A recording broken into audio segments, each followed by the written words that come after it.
உம்மை நோக்கி பார்க்கின்றேன், உம்மை நினைத்து துதிக்கின்றேன்.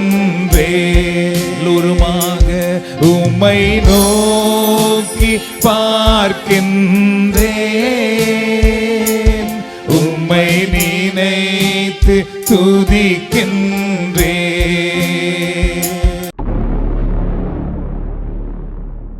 நம்முடைய ஆண்டவர் நல்லவராக இருக்கின்றார். அவர்தாம் இந்த நாளில் உங்களை நிறைவான ஆசீர்வாதத்துக்குள் வழி நடத்தி செல்லுவாராக. நம்முடைய ஆண்டவர் இந்த நாளில் உங்களை விடுதலைக்குள் அழைத்து செல்லுவாராக. செழிப்பான இடத்துக்குள் உங்களை அழைத்து செல்வாராக. ஆண்டவருடைய கரம் இந்த நாளில் உங்களை தொட்டு விடுதலை ஆக்குவதாக. ஆண்டவருடைய வல்லமை இந்த நாளில் உங்களை மூடிக்கொள்ளுவதாக. உங்கள் வாழ்க்கையை அதிசயம் செய்வதாக, அற்புதம் செய்வதாக.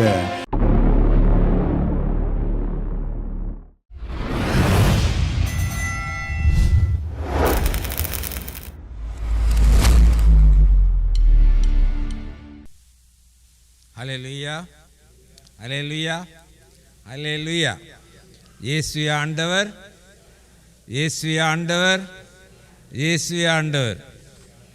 இயேசுவுக்கே மரியே வாழ்க, இயேசுவுக்கே புகழ். பரிசுத்த ஆவியானவரே எங்களை வழிநடத்தும். இன்றைய நற்செய்தி வாசகமாக எசாயா எழுதிய புத்தகத்திலிருந்து 25 அதிகாரம் 6ஆம் வசனத்திலிருந்து 9ஆம் வசனம் வரை பார்ப்போம். படைகளின் ஆண்டோர் இந்த மலையில் மக்களினங்கள் அனைவருக்கும் சிறந்ததொரு விருந்தை ஏற்பாடு செய்வார். அதில் சுவைமிக்க பண்டங்களும் பலரச பானமும் கொழுப்பான இறைச்சி துண்டுகளும் வடிகட்டி பக்குவப்படுத்திய திராட்சை ரசமும் பரிமாறப்படும். மக்களினங்கள் அனைவரின் முகத்தை மூடியுள்ள முக்காட்டை இந்த மலையில் அவர் அகற்றி விடுவார். திரும்பவும் வாசிக்கின்றேன். மக்களினங்கள் அனைவரின் முகத்தை மூடியுள்ள முக்காட்டை இந்த மலையில் அவர் அகற்றி விடுவார். பிற இனத்தார் அனைவரின் துன்பத் துகிலை தூக்கி எறிவார். என்றுமே இல்லாதவாறு சாவை ஒழித்து விடுவார். என் தலைவராகிய ஆண்டவர் எல்லா முகங்களிலிருந்தும் கண்ணீரை துடைத்து விடுவார். தம் மக்களுக்கு ஏற்பட்ட நிந்தையை இம்மண்ணுலகில் அகற்றி விடுவார். ஏனெனில் ஆண்டவரே இதை உரைத்தார். அந்நாளில் அவர்கள் சொல்வார்கள், இவரே நம் கடவுள், இவருக்கென்றே நாம் காத்திருந்தோம், இவர் நம்மை விடுவிப்பார், இவரே ஆண்டவர், இவருக்காகவே நாம் காத்திருந்தோம், இவர் தரும் மீட்பில் நாம் மகிழ்ந்து அக்களிப்போம். இது ஆண்டவரின் அருள்வாக்கு. இன்றைய நற்செய்தியில் நாங்கள் பார்க்கின்றோம், இந்த மலையில் மக்களினங்கள் அனைவருக்கும். இந்த இடத்தில் சொல்லப்படுகின்ற இந்த மலை என்பது அன்றைய நாளில் பழைய ஏற்பாட்டில் சியோன் மலையை குறிக்கின்றது. அதேவேளை இந்த முக்காடு இந்த வசனத்தில் இந்த அதிகாரத்தில் ஏற்பட்ட இந்த முக்காடு என்பது அது ஒரு மரணத்தை குறிக்கின்றது. இன்றைய இந்த சிந்தனையை நாங்கள் வைத்து பார்க்கும்போது அன்றைய நாளில் இந்த முக்காடு என்பது தனிய மரணம் என்றால் ஒரு உடல் மரணத்தை அது குறிக்கவில்லை. துன்பம் அல்லது மனிதனுடைய கவலையால் வருகின்ற கண்ணீராக இருக்கலாம், அல்லது நிந்தை அவமானமாக இருக்கலாம், அல்லது கஷ்ட துன்பங்களாக இருக்கலாம். இப்படிப்பட்ட துன்பங்களை சுமந்தவர்கள் இப்படியான முக்காடுகளை அவர்கள் அணிந்திருக்கிறார்கள். அதாவது இந்த காரியங்கள், அதாவது கவலை, கஷ்டங்கள், துன்பங்கள், நோய்கள், அவமானங்கள் மற்றும் ஏளன சொல்லுகள், இவையெல்லாம் கடவுளுக்கும் எங்களுக்கும் உள்ள ஒரு தொடர்பை இல்லாமல் பண்ணுகின்றது.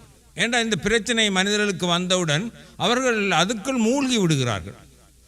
கவலையை பற்றியே சிந்தித்து கொண்டிருப்பார்கள், வருத்தத்தை பற்றியே சிந்தித்து கொண்டிருப்பார்கள், அவமானத்தை பற்றியே சிந்தித்து கொண்டிருப்பார்கள்.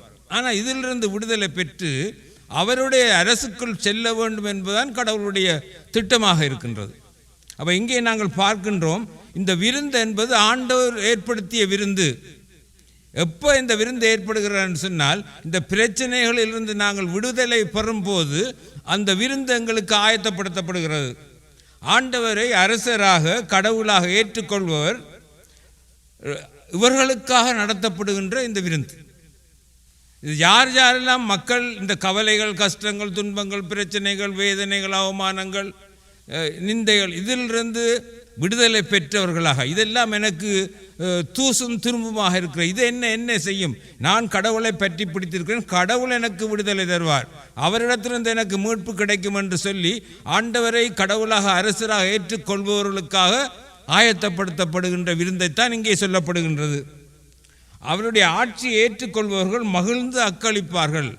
யார் யாரெல்லாம் ஆண்டவருடைய ஆட்சிக்குள் வர வேண்டும் என்று விரும்புகிறார்களோ, ஆண்டவர் என்னை ஆட்கொள்ள வேண்டும், அவர் விரும்பியபடி என்னை வழிநடத்த வேண்டும், அவர் பேச்சை என் காதில் கேட்க வேண்டும், அவர் வார்த்தையை நான் உச்சரிக்க வேண்டும், அந்த வார்த்தையை உச்சரித்து அதன்படி நான் வேற்றை எல்லாம் மேற்கொண்டு வெற்றி பெற்று நான் கடவுளுடைய பிள்ளையாக மாற வேண்டும் என்ற அந்த நோக்கத்தோடு தான் இந்த விருந்து ஏற்பாடு செய்யப்படுகிறது.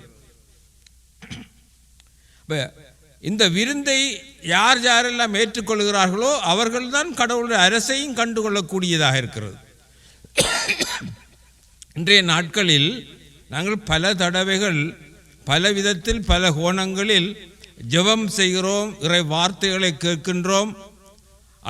அது மட்டுமல்ல, மக்கள் முன் நாங்கள் எங்களை சாட்சியாக நிறுத்துவதற்கு நாங்கள் எங்களை பழக்கிக் கொள்கின்றோம்.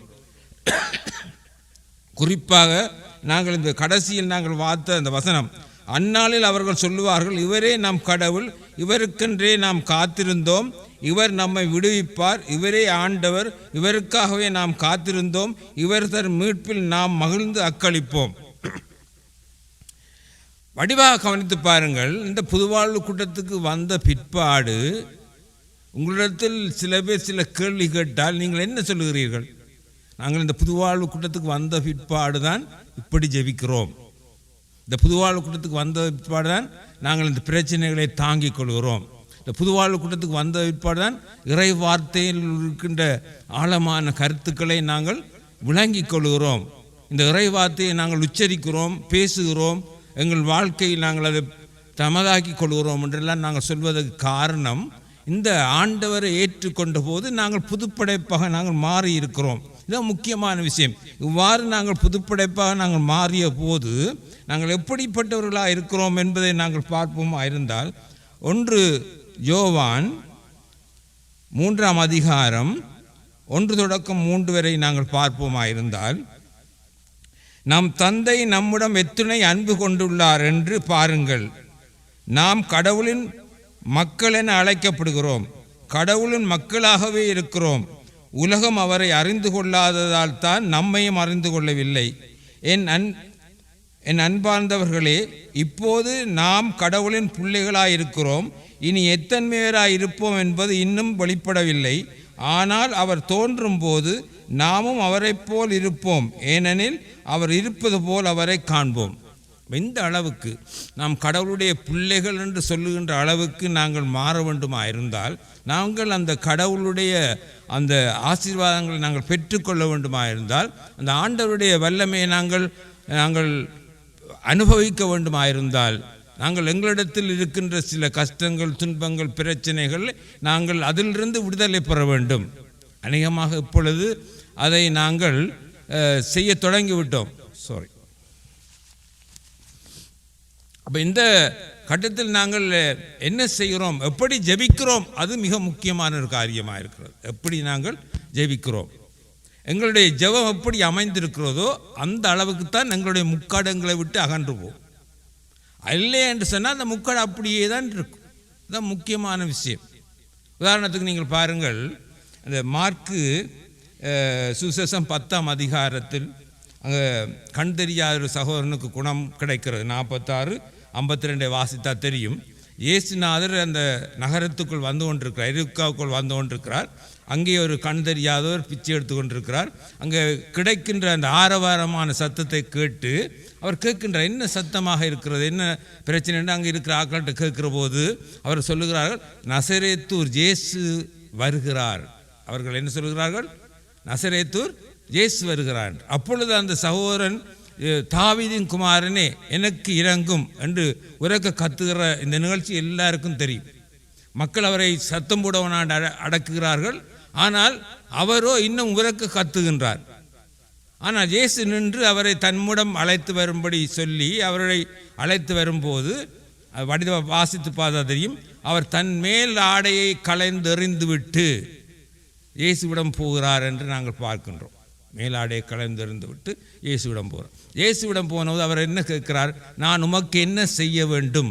நான் உமக்கு என்ன செய்ய வேண்டும்? அப்பொழுது அவர் சொல்கிறார், நான் மீண்டும் பார்வை பெற வேண்டும். மீண்டும் பார்வை பெறும். பாருங்கள், அந்த கண் தெரியாதவர் அந்த மக்களுடைய நடமாட்டத்தை அறிந்து விசாரிக்கிறார். என்ன சங்கதி, என்ன சத்தமே போல ஆரவார். அவர்கள் சொல்லுகிறார்கள், நசரேத்து இயேசு வருகிறார் என்று சொல்லி. அவர் எப்படி கூப்பிடுகிறார்? தாவீதின் குமாரனே என்று கூப்பிடுகிறார். நசரேத்து இயேசுவே என்று கூப்பிடவில்லை. இது எதை காட்டுகிறார் என்று சொன்னால், அந்த நசரேத்தூர் இயேசுவை பற்றியும் அவருடைய செயல்பாடுகளை பற்றியும் அவருடைய வல்லமைகளை பற்றியும் இந்த சகோதரன் ஏற்கனவே அறிந்திருக்கிறார். அதுதான் முக்கியமான காரியம். அவை அறிந்திருந்த அந்த இயேசுவை வைத்தே தான் குணமாக வேணும் என்று சொல்லி அவர் உரக்க கூப்பிடுகிறார். அப்பொழுது இயேசு அவரை கிட்டே வரும்படி அழைக்கின்ற போது அங்கே முக்கியமான விஷயம், மார்க்குவில் மட்டும்தான் இது இடம்பெறுகிறது, அவருடைய மேலாடையை களைந்து எறிந்து விட்டு போகிறார் என்று பார்க்கின்றோம். அந்த நாட்களில் அந்த காலத்தில் அந்த பிச்சை எடுக்கின்றவர்களுக்கு சில இடங்கள், இன்னொரு இடத்தில் நாங்கள் பார்க்குறோம், தேவாலயம் என்று சொல்லப்பட்டிருக்கிறது. பிச்சை எடுப்பதற்கு அவர்கள் ஒரு கோட் மாதிரி ஒரு துணி கொடுப்பார், கருப்பு துணி கொடுப்பார்கள். அதை போட்டு கொண்டிருந்தான் அவர்கள் பிச்சை எடுப்பார்களா. அப்போ இவன் இப்பொழுது என்ன செய்கிறான்? இயேசு கூப்பிட்ட போது இயேசுவிடத்தில் போகிறார். ஆனால் என்ன செய்கிறார்? அந்த துணியை களைந்தெறிகிறார். இப்பொழுது அவர் இன்னும் கண் பார்வை பெறவில்லை. இதுதான் மிக முக்கியமான ஒரு காரியம். கண் பார்வை பெறவில்லை. அப்படி இருக்க அவர் என்ன செய்கிறார்? இனிமேல் எனக்கு இந்த துணி தேவையில்லை, நான் பிச்சை எடுப்பதற்கு வேண்டிய இந்த அடையாளம் எனக்கு தேவையில்லை, ஏனென்றால் எனக்கு கண் பார்வை இப்பொழுதே கிடைத்து விட்டது. அதுதான் அந்த விசுவாசம், முக்கியமான விசுவாசம். அதுதான் களைந்தறிந்து விட்டு இயேசுவிடம் போறபோது அவர் கேட்கின்றார், நான் உமக்கு என்ன செய்ய வேண்டும் என்று அவர் கேட்கின்றார். அப்பொழுது அவர் சொல்லுகின்ற பதிலை பாருங்கள், நான் மீண்டும் கண் பார்வை பெற வேண்டும், நான் மீண்டும் கண் பார்வை பெற வேண்டும். இப்போ அவர் அந்த கண் பார்வை பெற வேண்டும் என்று அந்த அடித்து சொல்லுகிறார்.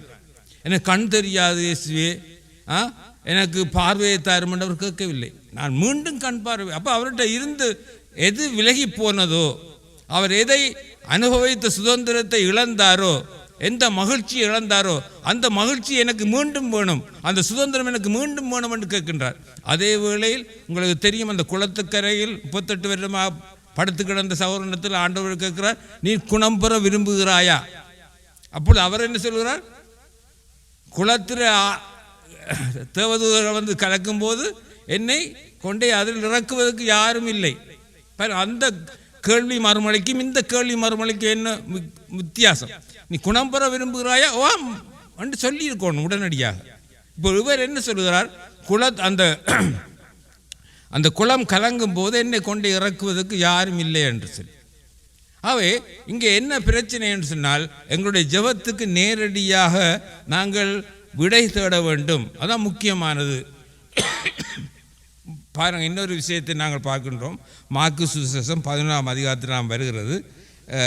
அந்த அத்திமரம் பட்டு போன பிற்பாடு நடந்த சம்பவம். அதில் ஒரு கட்டத்தில் ஆண்டவர் சொல்கிறார், நீங்கள் இந்த மலையை பார்த்து பெயர்ந்து போய் கடலில் விழ என்று சொன்னால் கடலில் அது போய் விழும், நீங்கள் நடக்கும் என்று விசுவசித்து அதை சொல்ல வேண்டும் என்று சொல்லுகிறார். நடக்கும் என்று விசுவசித்து அதை சொல்ல வேண்டும் என்று சொல்லுகிறார். அப்பொழுது இங்கே நாங்கள் பார்க்கின்றோம், மலையை பார்த்து பேசும்படி சொல்லுகின்றார். மலையை பார்த்து பேசும்படி சொல்லுகின்றார். அப்போ அந்த மலையை பார்த்து பேசுவது எப்படி? இங்கே இந்த மலை இந்த இடத்தில் எங்களுடைய கஷ்டங்கள், துன்பங்கள், துயரங்கள், பிரச்சனைகள் இதைத்தான் சொல்லுகின்றது. ஆகவே அந்த மலை போன்ற பிரச்சனை, மலை போன்ற வருத்தமாக இருக்கலாம், மலை போன்ற கடன் பிரச்சனையாக இருக்கலாம், அல்லது ஏதாவது ஒரு வீட்டு பிள்ளைகளுடைய பிரச்சனையாக இருக்கலாம், கணவனுடைய பிரச்சனையாக இருக்கலாம், மனைவியுடைய பிரச்சனையாக இருக்கலாம், அல்ல பொருளாதார பிரச்சனையாக இருக்கலாம். அந்த பிரச்சனைகளை பார்த்து நீ பேசு. என்னென்று பேசுகிறேன்னு சொன்னால், திரும்ப திரும்ப ஐயோ நான் கடன்காரனாக இருக்கிறேனே, நான் நோயாளியாக இருக்கிறேனே, நான் எனக்கு இவ்வளோ அவமானம் வருகிறேன் என்று அந்த வசனம் அங்கே சொல்லப்படவில்லை. ஆண்டவர் இங்கே சொல்லுகின்ற வசனத்தை பாருங்கள். நீ கடலில் போய் விழு, மலையை பார்த்து கடலில் போய் விழு, கட்டளை கொடுக்கும்படி சொல்லுகின்றார். உங்களுக்கு தெரியும், யாத்ராகமத்தில் அந்த இஸ்ராயல் மக்கள் நடந்து வரும்போது எகிப்து நாட்டு போர் வீரர்கள் அவர்களை துரத்தி கொண்டு வருவார்கள். அப்பொழுது மக்கள் எல்லாம் பயந்து பிரச்சனையோடு இருக்கின்ற போது மோசே கடவுளிடத்தில் மண்டாடுவார். அப்பொழுது ஆண்டவர் சொல்கிறார், நீ கோலை நீட்டி கடலை பிரித்து விடு என்று சொல்கிறார். கோலை நீட்டி நீ கடலை பிரித்து விடு. அந்த அதிகாரம் உனக்கு இருக்கிறது, எனக்கு இருக்கிறது. அதான் முக்கியமான விஷயம். ஆண்டவர்கள் அந்த கடலை பிரிக்கவில்லை. அவருடைய வல்லமை செயல்படுவதற்கு நாங்கள் செயல்பட வேண்டும். அவர் எங்கேயும் அதுதான், தண்ணீரை ரசமாக்கும் போது அங்கே என்ன சொன்னார், இந்த கச்சாடிகள் தண்ணீரை ஊற்றுங்கள். அப்போ யார் செய்தது? மக்கள் செய்கிறார்கள். அது அற்புதம் நடத்தியது கடவுள். ஆகவே எங்களுடைய வாழ்க்கையில் அற்புதங்கள் நடக்க வேண்டுமாயிருந்தால் இறை வார்த்தைக்கு நாங்கள் செவி கொடுக்க வேண்டும். அது மிக முக்கியமான ஒரு காரியம். அந்த இறை வார்த்தைக்கு செவி கொடுக்கும் போதுதான் நாங்கள் அந்த ஆண்டவருடைய அற்புதங்களை பெற்றுக்கொள்ளக்கூடியதாக இருக்கும். நாங்கள் பார்க்கின்றோம், இந்த இன்னொரு அந்த மலையை பற்றிய விஷயத்தில் உங்களுக்கு அடிக்கடி இந்த கதையை கேட்டிருப்பீர்கள். அந்த ஒரு வயசான அம்மா செய்தியை கேட்டுட்டு போய் அவரோட வீட்டில் இருந்து அந்த வழிபாடு செய்கிற இடத்துக்கு போகிறதுக்கு இடையில் ஒரு மலை ஒன்று இருந்ததாகவும், அப்போ அந்த மலையை பார்த்து போதோ சொன்னது தானே, இப்போ அப்படியே பெயர்ந்து போய் கடலில் உள்ளன்னு சொல்லி, நான் இரவைக்கு நான் ஜெபம் பண்ணுவேன், ஜெபம் பண்ணிட்டு நாளை விடிய வந்து பார்க்குற போது அந்த மலை இல்லாமல் இருக்குமென்று விசுவாசத்தோடு ஜெபம் பண்ணுவோம்னு சொல்லி சொல்லுகிறார். ஜெபம் பண்ணுகிறார். ஜெபம் பண்ணி நான் இந்த ஆலயத்துக்கு அல்ல இந்த ஜெபக்கூட்டத்துக்கு நான் சுற்றி கொண்டு போகாமல் நேரடியாக குறுகிய வழியில் போவதற்கு இந்த மலையை இந்த இடத்தை விட்டு அகன்று போகும்படி நான் இயேசு நாமத்தில் கட்டளையிடுகிறேன் என்று வடிவாக ஜெபம் பண்ணிட்டு படுத்தாச்சு. காலை எழும்பி வந்து பார்க்குறா, மலை அப்படியே இருக்குது. அப்போ அந்த கிழவி சொல்லுறா, எனக்கு அப்போவே தெரியும் இந்த மலை பேர்ந்து போகாது, ஆனாலும் போதோர் சொன்னேரே என்று சொல்லி நான் சொல்லி பார்த்தேன். இது ஒரு பகுதி கதை. இது கதை தான், இல்லை என்று இல்லை. அதே நேரத்தில் இன்னொரு இடத்தில் ஒரு சகோதரன் இதே மலையை பார்த்து பேசுகிறார். இந்த மலையே நீ இந்த இடத்தை விட்டு அகன்று போக வேண்டும், நான் இந்த சுழற்சிக்கு இல்லை இந்த ஜெபக்கூட்டத்துக்கு வெகு சீக்கிரத்தில் நான் போவதற்கு அது எனக்கு இடைஞ்சலாக இருக்கிறது. ஆகவே இந்த மலை அகன்று போக வேண்டும்.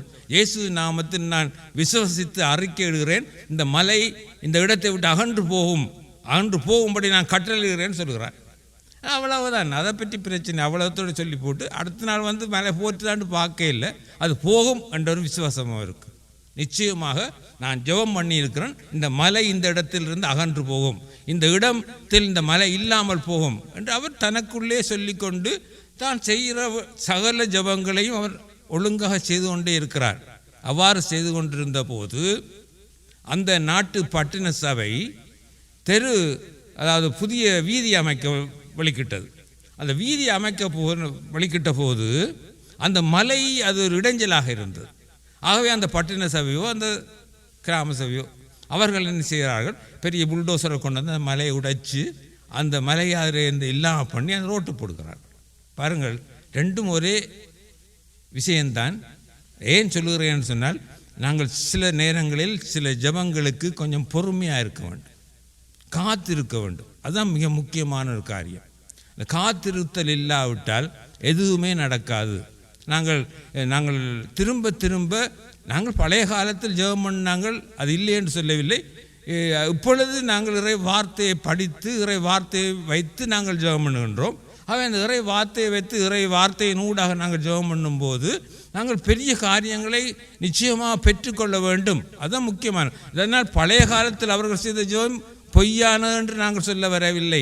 அவருடைய காலத்துக்கு, அவருடைய படிப்பறிவுக்கு அல்ல அவருடைய சூழலுக்கு ஏற்றவாறு அந்த ஜெபம் அவர்களுக்கு வேலை செய்தது, இல்லை என்று சொல்லவில்லை.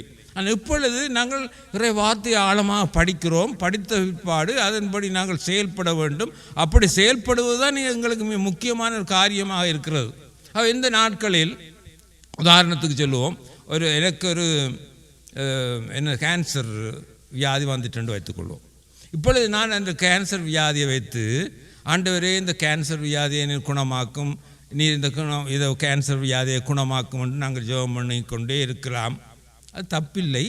ஆனால் இறை வார்த்தை என்ன சொல்லுகிறது?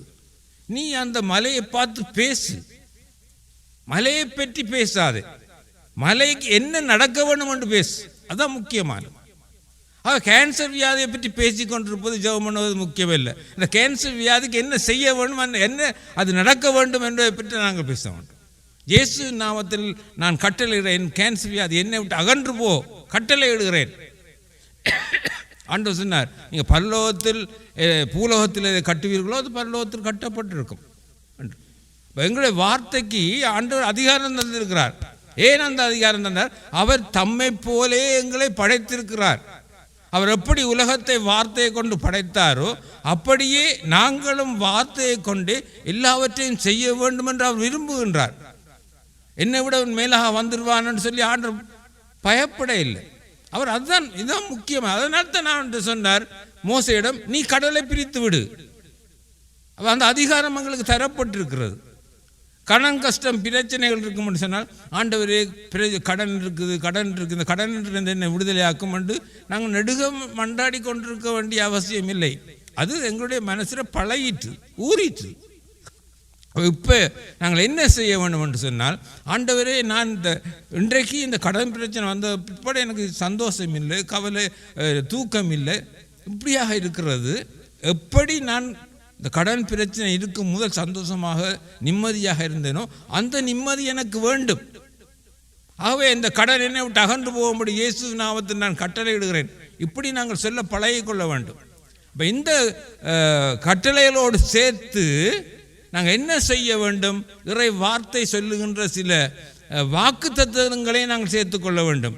நாங்கள் நோய் எங்கள்கிட்ட இருக்குமாயிருந்தால் நாங்கள் சொல்ல வேண்டிய, ஆண்டவரே நீர் பரிகாரியான கர்த்தர், நீர் குணமாக்குகிற கர்த்தர், என் பாவங்களை எல்லாம் மன்னித்து என்னை சுகமாக்குற கர்த்தர். அந்த இப்படியான வசனங்கள் வேதத்தில் நிறைய இருக்கிறது.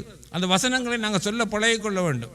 ஆண்டவரே நீர் ஐஸ்வர்யமான தேவன், நீ கடன் வாங்க கடன் கொடுப்பாயே தவிர நீ கடன் படமாட்டாய். இந்த வசனங்கள் இருக்கிறது.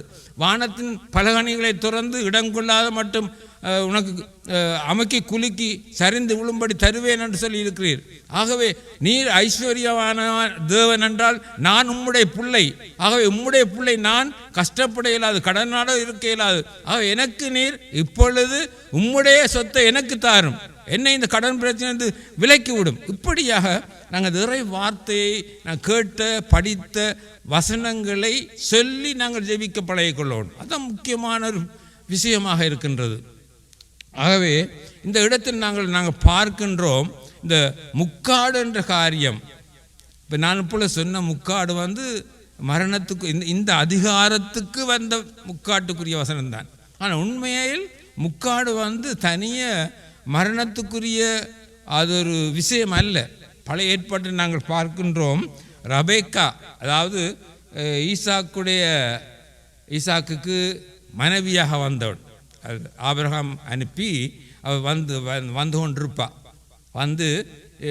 ஈசாக்கை கண்டவுடன் ஒட்டகத்தில் வந்து கொண்டிருப்பா. ஈசாக்கை கண்டவுடன் ஒட்டகத்திலிருந்து இறங்கி அவள் தம்முடைய முகத்தை முக்காடிட்டு கொண்டாள் என்று சொல்லி ஆதியாகமம் 24:65 பார்க்கின்றோம். இப்போ அங்கே அந்த முக்காடு எதை குறிக்கிறேன்னு சொன்னால், அந்த முக்காடு திருமணம் செய்ய போகின்ற ஒரு பெண்ணுக்கு உதாரணமாக கொடுக்கப்படுகிறது. அப்போ அந்த காலத்தில் திருமணம் செய்ய போகின்ற பெண்கள், கன்னி பெண்கள் முக்காடு விடுவார்கள். ஆனால் திருமணம் செய்து முடிந்தவுடன் அந்த முக்காடு நீக்கப்படுகிறது. அந்த கலாச்சாரம் இன்றும் எங்களுடைய மக்கள் மத்தியில் இருக்கு. என்ன, தாலி கட்ட மட்டும் நெட்டு இருக்கும் முன்னுக்கு, நெட்டை பின்னாக போட்டு, அது அது அது ஒரு கலாச்சாரம். இப்போ அதே நேரத்தில் அந்த முக்காடு ஒரு மரியாதைக்குரிய காரியமாக இருக்கிறது. புதிய ஏற்பாட்டில் நாங்கள் நிருபங்களில் பார்க்கின்றோம், சபையில் பெண்கள் முக்காடு இட்டு கொண்டார்கள். அது ஆண்களுக்கும் கடவுளுக்கும் கொடுக்கிற மரியாதையாக அவர் கருதினார்கள். ஏன் எங்களுடைய கத்தோலிக்க திருச்சபையில் இப்பொழுது குறைந்து விட்டது இல்லை என்றே சொல்லலாம். ஒரு காலத்தில் பழைய ஆக்களுக்கு நல்லா தெரியும். நாங்கள் முதன்மை எடுத்து நற்கரணை எடுக்க போகிறபோது கட்டாயம் துப்பட்டி என்று சொல்வார்கள். துப்பட்டி என்ற பேர் எத்தனை பேருக்கு தெரியுமோ தெரியாது. சரி, முக்காடு போட்டு அல்ல துப்பட்டி இல்லாத நெட் அது இல்லாதவர்கள் சேலை தலைப்பு எடுத்து முக்காடு போட்டு கொண்டு போவார்கள். கொஞ்ச காலம் லூர்து மாதாட அலை அடித்த போது அந்த நெட் அந்த மாதாட என்ன படவத்தோடைய நெட் போட்டு நெற்கண்ணை எடுத்தார்கள். இப்படியாக அந்த முக்காடு என்பது ஒரு காலத்தில் அந்த ஆண்டவருடைய திருமணத்துக்கு ஒரு மகிமைக்காக இருந்தது. அடுத்தது சபையில் கடவுளுக்கு ஒரு மகிமையாக இருந்தது. இன்னொரு விஷயத்தை நாங்கள் பார்ப்போமா இருந்தால், நாங்கள் அந்த எஸ்தர் ஆகமத்தில் ஆமானுக்கும் மொத்தக்காய்க்கும் நடந்த பிரச்சனையை ஆமான் மொத்தக்காயை கொல்ற வகை தேடி கடைசியாக தோற்று போன போது அவன் முக்காடை போட்டுக்கொண்டு போகின்றான். அங்கே கவலைக்கு அவமானத்துக்கு அந்த முக்காடு எடுத்துக்காட்டாக இருக்கிறது. ஏன் எங்களுடைய நாட்டில் கூட எனக்கு தெரியும் ராப்பிச்சை எடுக்கிறார்கள். தெரியும், எத்தனை பேருக்கு தெரியும் ராப்பிச்சை எடுக்கிறார்கள்? இருக்கு. ராப்பிச்சைன்னா மரியாதையாக வாழ்ந்தவர்கள், வசதியாக வாழ்ந்தவர்கள். இப்பொழுது அந்த வசதி இல்லாமல் போன பிற்பாடு பிச்சை எடுக்க அவர்களே வெக்கம், கஷ்டப்பட்டு வேலையை செய்யவும் உடம்பில்லை. இப்போ அவர்கள் என்ன செய்ய, இரவு வந்த பிற்பாடு ஒரு முக்காடு போட்டுக்கொண்டு வெளிச்சம் இல்லாத இடத்திலிருந்து அவர்கள் பிச்சை எடுப்பார்கள். சென்ட் லூசியஸ் சேர்ச்சில் பின்னுக்கு பார்த்தால் முன்னுக்கு வெளிச்சமெல்லாம் இருக்கும், பின் பக்கத்துக்கு பெரிய வெளிச்சம் இல்லை, அதில் நிற்பார்கள் சிலர். எனக்கு தெரிந்த நண்பர் கூட அதில் நின்றவர். அவர் இப்படியாக அது ஒரு வெக்கத்துக்குரிய கூச்சத்துக்குரிய செயலுக்கும் இந்த முக்காடு பயன்படுகிறது. ஆனால் இயேசுவின் மக்களாகிய நாங்கள் எந்த முக்காடு போட வேண்டும் என்று சொன்னால், மோசே கடவுளை சந்தித்து பேசி போட்டு வாரபோது அவருடைய முகம் பிரகாசித்ததால் மக்கள் அவரை பார்க்க முடியாத அளவுக்கு அவருடைய முகம் பிரகாசமாக இருந்ததால் மோசே ஒரு முக்காடு போட்டார். அவ்வளவுக்கு அவருடைய முகம் பிரகாசமாக இருந்தது. இந்த இடத்துல அது கடவுளுடைய பிரசன்னத்தை பிரகாசத்தை காட்டுகின்ற முக்காடாக இருக்கிறது. ஆகவே எங்களுடைய வாழ்க்கையில் நாங்கள் எந்த முக்காடை அணிந்திருக்கிறோம், நாங்கள் இனி எந்த முக்காடை நாங்கள் அணிய வேண்டும் என்பதை நாங்கள் தான் தீர்மானிக்க வேண்டும். ஆண்டவர் எல்லாவற்றையும் தந்துட்டார். உதாரணத்துக்கு சொல்கிறவங்க, நாங்கள் வருத்தம் குணமாக வேணும் என்று ஜெபிக்கிறோம், கடன் தீர வேணும் என்று ஜெபிக்கிறோம். உங்களுக்கு தெரியுமா, ஆண்டவர் உலகத்தை படைக்க முதல் வேதத்தை நீங்கள் நன்றாக படித்திருப்பீர்கள், சகலத்தையும் உண்டாக்கி விட்டு தான் கடைசியாக மனிதனை படைத்தார். மனிதனுக்கு தண்ணி வேணுமா, மரம் வேணுமா, பழம் வேணுமா, வெளிச்சம் வேணுமா, காற்று வேணுமா, மீன் வேணுமா, மிருகம் வேணுமா, எல்லாத்தையும் படைத்தார். மனுஷனுக்கு என்னென்ன தேவையோ எல்லாத்தையும் படைத்தார். கடைசியாக தான் மனிதனை படைத்தார். அதுபோல் இன்றைக்கு நாங்கள் இன்று பார்க்கின்ற, அதாவது நோயிலிருந்து குணமாக வேண்டுமா, நேரத்துக்கு ஆண்டவர் தம்முடைய தழும்புகளால் நீங்கள் குணமானீர்கள். ஏற்கனவே அந்த குணமாக்கும் பணியை ஆண்டவர் எங்களுக்கு வைத்திருக்கிறார். அந்த வரத்தை தந்திருக்கிறார், அந்த கொடையை தந்திருக்கிறார். அதே போல் அவர் ஐஸ்வர்யமான தேவன். எண்ணத்தை உண்போம் என்னத்தை குடிப்போம் கவலைப்படாதிருங்கள், அவ்வளவுக்கு செல்வத்தை வைத்திருக்கிறார். ஆகவே எல்லாம் எங்களுக்கு ஏற்பாடாக இருக்கிறது. கஷ்டங்கள் துயரங்கள் வருத்தப்பட்டு பாரம் சுமப்பவர்களே என்னிடத்தில் வாருங்கள், நான் உங்களுக்கு இளைப்பாறுதல் தருவேன். அப்போ அது கூட ஆண்டவர் ஆயத்தப்படுத்தி வைத்திருக்கிறார். இப்போ நாங்கள் என்ன செய்கிறோம், அதை அப்படியே வைத்து விட்டு அதை பற்றி நாங்கள் பார்க்காமல் எங்கள் பிரச்சனையை பற்றியே கதைத்து கொண்டிருக்கிறோம். ஆக இன்றைய நாளில் ஆண்டவர் எங்களோடு பேசுகிறது, மலையை பற்றி பேச வேண்டாம், மலை என்ன செய்ய வேண்டும், அது எப்படி எங்கே போக வேண்டும் என்பதை பற்றி தான் பேச சொல்கிறார். ஆக வருத்தத்தை பற்றி பேசி கொண்டிருக்காமல் அந்த வருத்தம் என்ன செய்ய வேண்டும், அந்த வருத்தம் எங்களை விட்டு எப்படி போக வேண்டும், அந்த வருத்தமே எங்களுக்குள் இருக்கக்கூடாது என்பதை பற்றி தான் நாங்கள் பேச வேண்டும். நாங்கள் கஷ்டத்தை பற்றியோ துன்பத்தை பற்றியோ எதை பற்றி நாங்கள் பேச வேண்டிய அவசியம் என்றால், நான் கடவுளுடைய பிள்ளை, கடவுள் என்னை தேர்ந்தெடுத்திருக்கிறார், அவர் என்னை பேர் சொல்லி அழைத்திருக்கிறார், அவர் என்னை முன்குறித்து வைத்திருக்கிறார், என்னை ஏற்புடையவராக அவருக்கு தகுதியுடையவர்களாக அவர் என்னை ஏற்படுத்தி. இதுதான் முக்கியமான காரியம். ஆண்டவர் நாங்கள் நினைக்கிற மாதிரி இல்லை. நாங்கள் உண்மையிலேயே அவருடைய பரிசுத்தத்துக்கு முன்னாடி நாங்கள் பரிசுத்தராக இருக்க முடியாது. ஆனால் அவர் என்ன செய்கிறார், தம்மோடு பந்தி அமர வேண்டுமா இருந்தால், அவரை உள்ளுக்கு கொண்டு வர வேண்டுமா இருந்தால், அவர் தனக்கேற்றவர்களை தனக்கேற்றவாறு மாற்றி அமைக்கிறார். அதான் உண்மை, முக்கியமானது தான். அவர் தனக்கேற்றவாறு தான் அன்பு செய்து அவரை தன்னுடைய பிள்ளை என்று ஏற்றுக்கொண்டபடியால் தான் அவருக்கு அருகில் நாங்கள் பந்தி அமரக்கூடியதாக இருக்கிறது. அந்த பந்தியில் நாங்கள் அமர்வதற்கு கூச்சப்பட்டு ராயப்பரை போல் ஆண்டவரே நீரே என் பாதத்தை கழுவுவது என்று கேட்டுக்கொண்டிருக்கிறார். ஆண்டவரே கழுவ வந்துட்டீர், கழுவு நான் உம்முடைய புள்ள, உம்மோடு நான் கூட இருக்கவும். இது முக்கியமான விஷயம். இன்றைய நாளில் ஆண்டவர் தாமே எங்களுடைய வாழ்க்கையில் என்ன துன்பம் இருந்தாலும் பிரச்சனை இருந்தாலும் நீக்கி அவர் தம்முடைய அரசுக்கேற்றவாறு பரலோராட்சியத்தில் அவருடைய குடும்பத்தில் நாங்கள் அவருடைய தோட்டத்தில் அவருடைய பிள்ளைகளாக ரோஜாக்களாக அவருக்கு ஏற்றவர்களாக வாழ்வதற்கு எங்களை தேர்ந்தெடுத்திருப்பதனால் நாங்கள் இதுவரை அறியாமல் சில வேளை சில முக்காடுகளை போட்டிருந்தால் அந்த முக்காடுகள் இயேசு நாமத்தில் எங்களை விட்டு அகன்று போகும்படி சொல்லி நாங்கள் இப்பொழுது கடவுளுடைய பிள்ளைகள். அவர் என் கரத்தை பிடித்து என்னை வழிநடத்தி கொண்டிருக்கிறார்.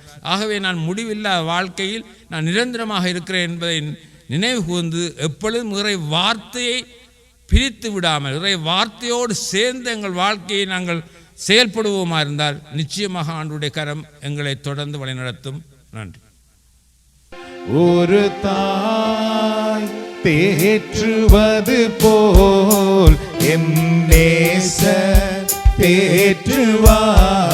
எல்லோருமாக ஒரு தாய் தேற்றுவது போல் என் நேசர் தேற்றுவார். ஒரு போதும் கைவிடார், ஒரு நாளும் விலகிடார். ஒரு போதும் கைவிடார், ஒரு நாளும் விலகிடார். ஒரு தாய் தேற்றுவது போல் என் நேசர் தேற்றுவார். ஒரு தாய் தேற்றுவது போல் என்னை போற்றுகிறோம், ஆராதிக்கிறோம். ஒரு போதும் கைவிடார், ஒரு நாளும் விலகிடார். ஒரு போதும் கைவிடார், ஒரு நாளும் விலகிடார். ஒரு தாய் தேற்றுவது போல் என் நேசர் தேற்றுவார். ஒரு தாய் தேற்றுவது போல் என் நேசர் தேற்றுவார். ஹல்லேலூயா, ஹல்லேலூயா, ஹல்லேலூயா,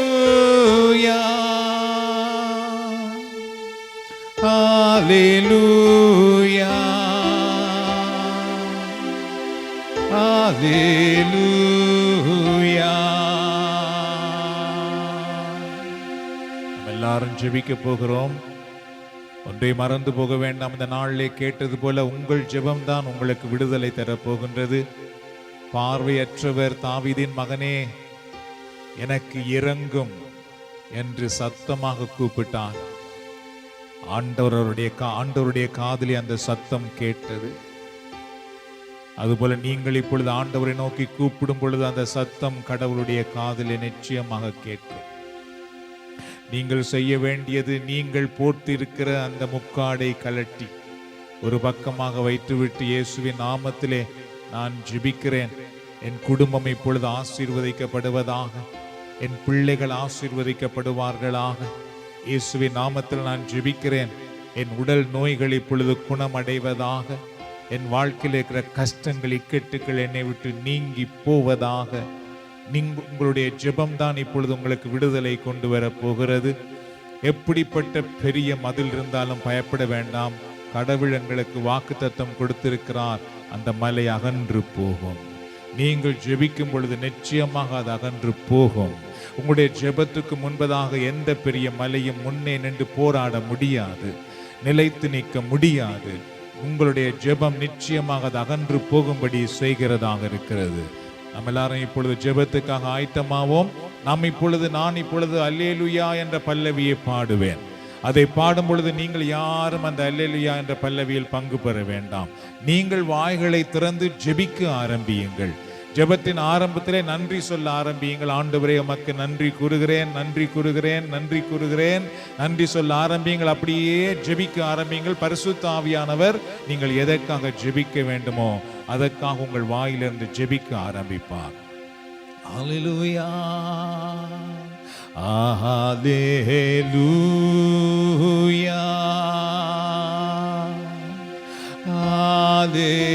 ஹல்லேலூயா, ஹல்லேலூயா, ஹல்லேலூயா,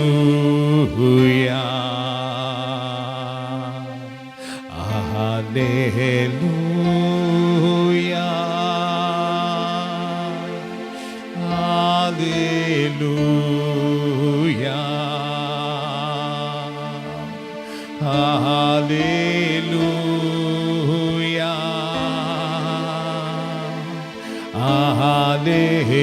ஹல்லேலூயா. எல்லாரும் ஜெபியுங்கள். உங்கள் குடும்பத்துக்காக, உங்கள் விடுதலைக்காக, உங்கள் சுகத்துக்காக, உங்கள் வெற்றிக்காக, உங்கள் ஆசீர்வாதத்துக்காக ஜெபியுங்கள். பயப்படாமல் இயேசுவின் நாமத்திலே நீங்கள் மன்றாடுங்கள். இயேசுவின் நாமத்திலே ஆண்டவருடைய வல்லமையின் மேல் இறங்கி வரட்டும். இயேசுவின் நாமத்திலே என் உடலில் இருக்கிற நோய்கள் குணமடையட்டும். என் வீட்டில் இருக்கிற பிரச்சனை நீங்கட்டும். இயேசுவின் நாமத்திலே நான் கட்டளை இடுகிறேன். எனக்காக புதிய பாதைகள் திறக்கப்படுவதாக, புதிய கதவுகள் திறக்கப்படுவதாக, ஆசீர்வாதத்தின் வல்லமை என் மேல் வருவதாக. நீங்கள் ஜெபிக்க ஆரம்பியுங்கள். இருள் விலகி போவதாக இயேசுவின் நாமத்தினாலே. இருளின் வல்லமைகள் அகன்று போவதாக இயேசுவின் நாமத்தினாலே. நீங்கள் ஜெபம் பண்ணி கொண்டே இருங்கள். ஆண்டவருடைய வல்லமை உங்கள் மேல் இறங்கி வருகிறது. ஆண்டவருடைய ஆசீர்வாதம் உங்கள் மேல் இறங்கி வருகிறது. வாய்களை திறந்து ஜெபிக்க கூடியவர்கள் வாய்களை திறந்து நீங்கள் ஜெபியுங்கள். ஏனென்றால் உங்களுடைய ஜெபத்தின் வல்லமை உங்கள் மேல் ஆசீர்வாதத்தை கொண்டு வருகிறது. உங்களுடைய ஜெபத்தின் சத்தம் பரலோக கதவை உங்களுக்காக திறக்கிறதாக இருக்கிறது. ஹல்லேலூயா, ஹல்லேலூயா,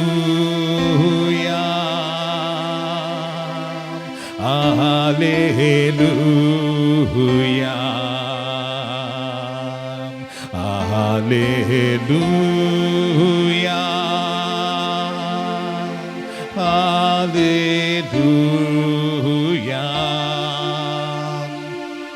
ஹல்லேலூயா, ஹல்லேலூயா.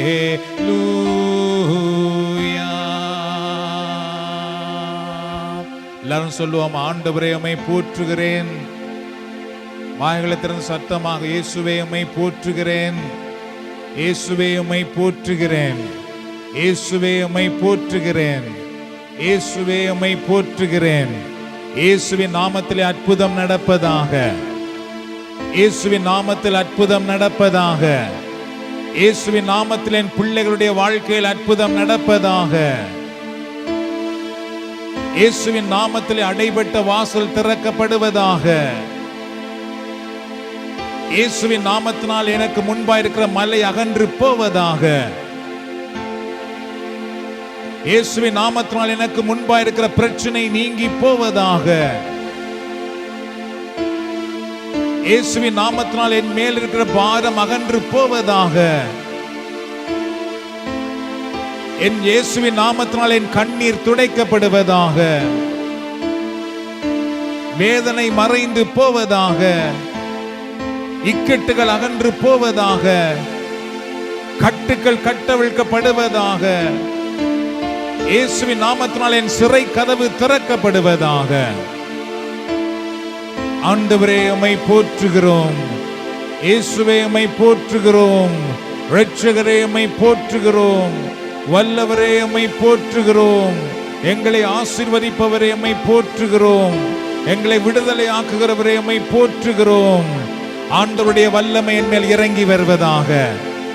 ஆண்டவருடைய வல்லமை என் குடும்பத்தில் இறங்கி வருவதாக. ஆண்டவருடைய வல்லமை என் பிள்ளைகள் மேல் இறங்கி வருவதாக. ஆண்டவருடைய ஆசீர்வாதம் என் வருமானத்தில் வருவதாக. ஆண்டவருடைய ஆசீர்வாதம் என் வேலையில் வருவதாக. ஆண்டவருடைய ஆசீர்வாதம் என் ஊழியத்தில் வருவதாக. ஆண்டவருடைய ஆசீர்வாதம் என்னை வழி நடத்துவதாக. ஆண்டவரே உம்மை போற்றுகிறோம், இரட்சகரே உம்மை போற்றுகிறோம். ஹல்லேலூயா, ஹல்லேலூயா, ஹல்லேலூயா. அன்பின் ஆண்டவரே, இந்த நாளில் இங்கு வந்திருக்கிற ஒவ்வொருவருக்காகவும், நேரலையில் இப்பொழுது எங்களோடு இணைந்து ஜெபித்துக் கொண்டிருக்கிற ஒவ்வொருவருக்காகவும் நாங்கள் உமக்கு நன்றி கூறுகிறோம். அன்றைக்கு பேதுருவும் யோவானும் ஆலயத்தின் முன்வாசலில் இருந்து நடக்க முடியாமல் இருந்தவரை பார்த்து, வெள்ளியும் பொன்னும் எங்களிடத்திலே இல்லை, இயேசுவின் நாமத்திலே எழுந்திரு என்று சொன்ன பொழுது, ஆண்டவரே அந்த நோயாளி எழுந்திருந்தார் என்று நாங்கள் பார்க்கிறோம். அதுபோல இன்றைக்கு இந்த ஆலயத்திலே வந்திருக்கிற மக்களுக்கு கொடுப்பதற்கு எங்களிடத்திலே வெள்ளியும் பொன்னும் இல்லை, ஆனால் இயேசுவின் நாமத்தை நீர் எங்களுக்கு கொடுத்திருக்கின்றீர். அந்த இயேசுவின் நாமத்தையே இப்பொழுது நாங்கள் இவர்களுக்கு கொடுக்கிறோம். ஆண்டவரே, இயேசுவின் நாமத்திலே இவர்கள் விடுதலை பெறுவார்களாக. இயேசுவின் நாமத்திலே இப்பொழுது இவர்கள் ஆசீர்வதிக்கப்படுவார்களாக. இயேசுவின் நாமத்தினால் இவர்கள் மேல் இருக்கிற கட்டுக்கள் அகன்று போவதாக, சாபங்கள் நீங்கி போவதாக, பிரச்சனைகள் அகன்று போவதாக. இயேசுவின் நாமத்தினால் இவர்கள் மேல் இருக்கிற அனைத்து சுமைகளும் நீங்கி போவதாக. ஆண்டவருடைய கரம் இப்பொழுது இவர்களை தொட்டு ஆசீர்வதிப்பதாக. விடுதலை உண்டாவதாக, வெற்றி உண்டாவதாக. இயேசுவின் நாமத்தினால் எல்லா விதமான இருள்களும் அகன்று போகும்படி நாங்கள் கட்டளையிடுகிறோம். இயேசுவின் நாமத்தினால் இவர்களுடைய வாழ்க்கையை கட்டி வைத்திருக்கிற எல்லா இருளின் கட்டுகளும் இப்பொழுதே கட்டவிழ்க்கப்படுவதாக, நீங்கி போவதாக. எங்களை நீர் ஆசீர்வதிப்பதற்காக நன்றி ஆண்டவரே. எங்களை தொடுவதற்காக நன்றி ஆண்டவரே. எங்களை குணமாக்குவதற்காக நன்றி ஆண்டவரே. எல்லோரும் முதலில் ஆண்டவருக்கு நன்றி செலுத்துவோம். ஹல்லேலூயா, ஹல்லேலூயா. நன்றி கூறுகிறோம் ஆண்டவரே. எங்களை ஆசீர்வதித்துக் கொண்டிருப்பதற்காக நன்றி, எங்களை விடுதலையாக்கி கொண்டிருப்பதற்காக நன்றி, எங்கள் மேல் உம்முடைய அபிஷேகத்தை தருவதற்காக நன்றி, எங்களுக்குள் உம்முடைய வல்லமையை கொண்டு வந்து கொண்டிருப்பதற்காக நன்றி ஆண்டவரே. எங்கள் தேவன் வல்லவரே, இன்றும் என்றும் காப்பவரே. எங்கள் தேவன் வல்லவரே, இன்றும் என்றும் காப்பவரே. வல்லவர், சர்வ வல்லவர், நல்லவர், என்றும் நல்லவர். அல்லேலூயா. வல்லவர், சர்வ வல்லவர், நல்லவர், என்றும் நல்லவர். எல்லாரும் சொல்லுவோம், எங்கள் தேவன் வல்லவரே, என்றும் நம்பிக்கையோடு சொல்லுங்கள். இந்த நேரத்தில் ஆண்டவர் உங்கள் மேல் இருக்கிற முக்காடை அவர் அகற்றி போடுவார். இந்த நேரத்தில் எங்கள் தேவன் வல்லவர் என்று சொல்லுவோம். மீண்டுமாக, எங்கள் தேவன் வல்லவர். உங்கள் குடும்பத்தில் இருக்கிற முக்காடு அகன்று போகட்டும். உங்கள் பிள்ளைகள் மேல் இருக்கிற துன்பம் என்கிற முக்காடு அகன்று போகட்டும். உங்கள் குடும்ப வாழ்க்கையில் இருக்கிற தீமைகள் அகன்று போகட்டும். இந்த நேரத்தில் என்றும் காப்பவரே, தீயின் நடுவே நடந்தாலும் எரிந்து போக மாட்டோம். சொல்லுவோம், தீயின் நடுவே நடந்தாலும். மலையை பற்றி பேச வேண்டாம், மலையை பார்த்து பேசுவோம். தீயின் நடுவே நடந்தாலும் எரிந்து போக மாட்டோம். சொல்லுவோம், தீயின் நடுவே நடந்தாலும் எரிந்து போக மாட்டோம். கடலின் நடுவே நடந்தாலும் மூழ்கி போக மாட்டோம். கடலின் நடுவே நடந்தாலும். நன்றி கூறுகிறோம் ஆண்டவரே, உம்மை போற்றுகிறோம். அல்லேலூயா. வல்லவர், சர்வ வல்லவர், சொல்லுவோம் நல்லவர், என்றும் நல்லவர். அல்லேலூயா. வல்லவர், சர்வ வல்லவர், அல்லேலூயா. நல்லவர், என்றும் நல்லவர். தூரமாக, எங்கள் தேவன் வல்லவரே, என்றும் என்றும் காப்பவரே, என்றுமாக எங்கள் தேவன் வல்லவரே. நன்றி ஆண்டவரே, உம்மை போற்றுகிறோம், ஆராதிக்கிறோம். காப்பவரே.